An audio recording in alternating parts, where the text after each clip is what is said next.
Parliament be the political equivalent of a giant cloud of volcanic ash settling over the country?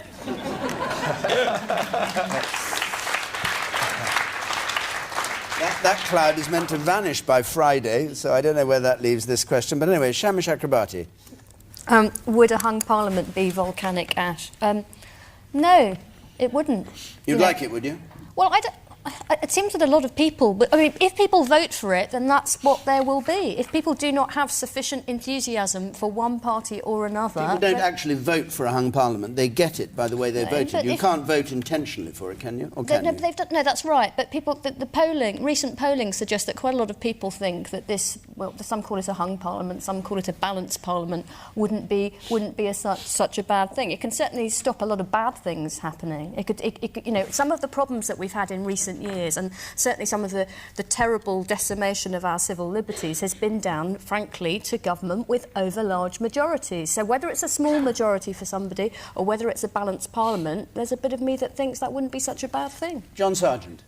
And if you say which MPs would be hung. No, I have to say I'd much prefer a government with a clear majority. I think if it was a hung parliament, you might be heading for another general election fairly soon. And I don't think that's a good idea.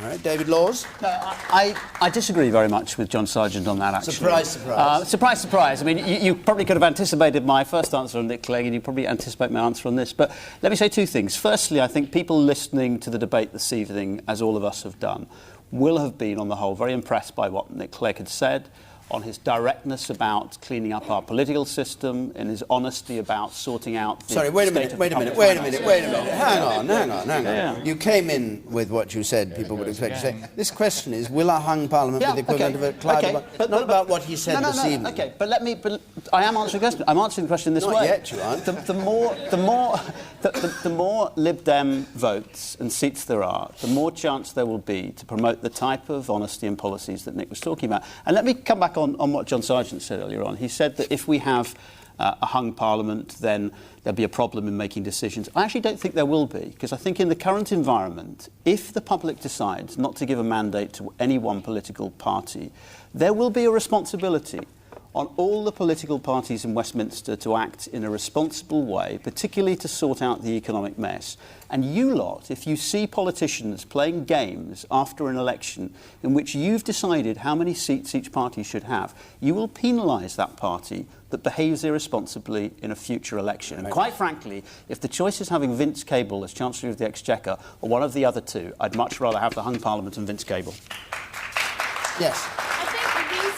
Having this discussion about having a hung parliament is because the electorate don't really have a say with the current electoral system, as we've only briefly been touched on. Absolutely. I mean, if I choose to vote not one of the main parties, say I choose to vote Green or, God forbid, UKIP, I would end up having a wasted vote.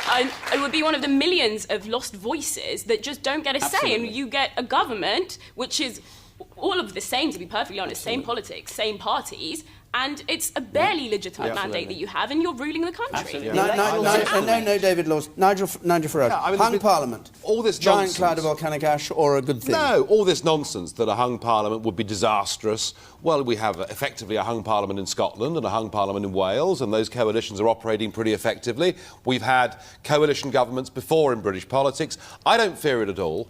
I think the good thing that would come from a hung parliament, I agree with what you've just said, is that we would at last get some degree of proportionality into our system, because it isn't just the people that turn out to vote that feel they're wasting their time. There are millions who simply don't even bother to go out and vote because there's no incentive. So if a hung parliament gives us electoral reform and breaks... Gives them power. Forget about you.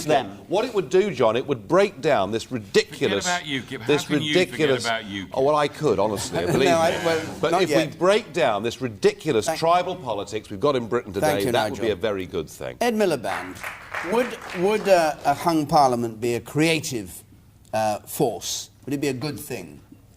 No, I mean, I would prefer if Labour won the election. And, yes, but that isn't the question I asked you. You might expect me to say that. Yes, I would, but what about a hung parliament? Well, no, I would much prefer Labour won the election. Would you abhor a hung parliament? Would you think it was the worst possible result? Well, it's clearly not the worst possible result. The worst possible result would be a Conservative majority, I think.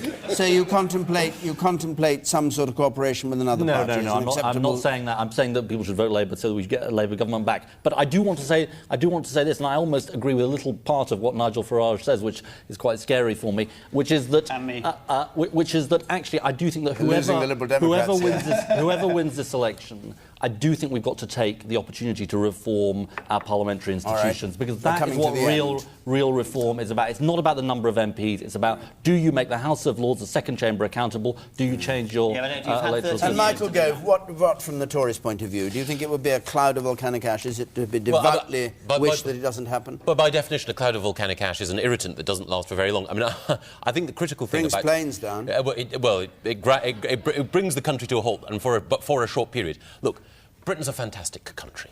You know, if there were a hung parliament, whatever, Britain would still go on. We would still be a fantastic place. It wouldn't matter that much in comparison to some of the other terrible things that could happen. However, let's be clear. In history, there have been 4 hung parliaments in the last 100 years. Every single one of them has collapsed within a year, leading to another general election. OK, I've got to stop you. At the end of that general election, people have wanted...